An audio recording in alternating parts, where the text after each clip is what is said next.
बिगाड़ा काम बिगाड़ा। तीन बहुओं के रवैये से सासू माँ बहुत परेशान थी। दरअसल बात ये थी कि तीनों बहुओं में किसी बात को लेकर अनबन हो गई थी।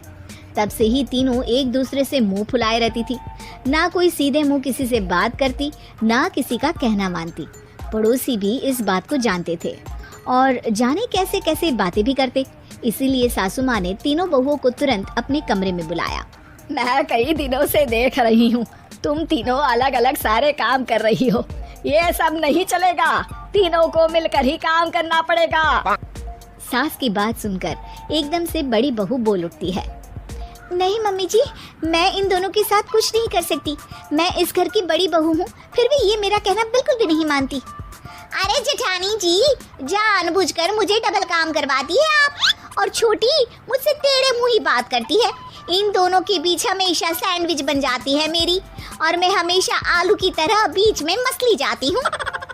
मम्मी जी, इन दोनों को लगता है कि मैं छोटी हूँ तो इनके पैरों तले दब जाऊंगी, लेकिन नहीं, मेरा भी उतना ही अधिकार है जितना इन दोनों का है।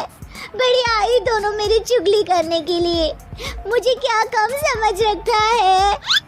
तीनों बहू एक दूसरे से बहस करने लगती है और सास दोबारा ये देखकर टेंशन में आ जाती है और सबसे कहती है, चुप हो जाओ, अब से तुम तीनों सारे काम एक साथ करोगी। आंख बंद करके एक दूसरे की बात सुनोगी। तुम तीनों इस बात को गांठ बांध लो, वरना अगली छुट्टियों में तुम्हारा अपना मायके जाना कैंसिल। सास की बातें सुनकर डर के मारे तीनों हामी भर देती हैं। जी मम्मी जी, मैं समझ गई। हाँ मम्मी जी, जैसा आप कहें, आप जो कहेंगी मैं वही करूंगी। तीनों बहू सास की बात को गांठ बांध लेती है और वादा करती है कि अब से सारे काम वो तीनों एक साथ मिलकर ही करेंगी। ये सब देखकर सास खुश हो जाती है और वहाँ से चली जाती है। नीचे जाकर वो देखती है कि घर में शर्मा जी आए हुए होते हैं। सास जोर से आवाज लगाकर कहती है, अरे बहू, जरा चाय बनाकर तो लाना, शर्मा जी आए हैं। सास की बात सुनकर तीनों बहू तुरंत किचन की ओर भागती है और चाय बनाना शुरू कर देती है। मुझे तो एकदम मसाले वाली कड़क चाय पसंद है, तो हम शर्मा जी के लिए मसाले वाली चाय ही बनाएंगे। अरे नहीं दीदी, गर्मी के मौसम में मसाला चाय कौन पीता है? मैं तो शर्मा जी के लिए इलायची वाली चाय ही बनाऊंगी। ये कैसी बात कर रही हैं आप दोनों? मेरी मम्मी ने सिखाया है कि मेहमान को ज्यादा दूध और शक्कर वाली चाय देनी चाहिए, वरना वो घर वालों को कंजूस समझते हैं। तो मैं तो शर्मा जी को ऐसी ही चाय दूंगी। तीनों बहुएं अपने अपने तरीके से चाय में शक्कर, मसाला, पत्ती सब डाल देती है। उबलने के बाद तीनों मिलकर चाय बाहर लेकर जाती है और शर्मा जी और सासू माँ को देती हैं। चाय पीने के बाद शर्मा जी सासू माँ को देखकर शर्मा जाते हैं और शर्मिंदा महसूस करते हैं कि आखिर उन्होंने चाय पीने के लिए हामी क्यों भरी। सासू माँ भी चाय पीना शुरू करती है और कहती हैं, अरे बहू, ये कैसी चाय बनाई है? चाय है या मीठे दूध की बासुंदी? हाँ, चाय अच्छी नहीं लगी क्या? कोई बात नहीं, हम पराठा बनाकर लाते हैं। चलो चलो अंदर। हाँ चलो। हाँ, आती हूँ मैं भी। नहीं नहीं, मेरा पेट चाय ने ही चौपट कर दिया, वही काफी है। पराठे से पोपट नहीं करवाना, मैं तो चलता हूँ। शर्मा जी चुपचाप पतली गली से निकल जाते हैं। अगले दिन सास बहुओं से कहती है, अरे बहू, जाओ जाके ऊपर के गेस्ट हाउस की सफाई कर दो। कल हमारे यहाँ मेरे दूर के रिश्तेदार आने वाले हैं, तो पूरे कमरे को चमका देना, समझी?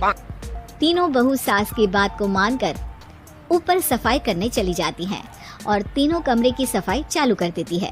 बड़ी बहू मकड़ी के जाले साफ करती है, तो बीच वाली झाड़ू लगाना और छोटी वाली सर्फ डालकर जमीन धोना शुरू कर देती है।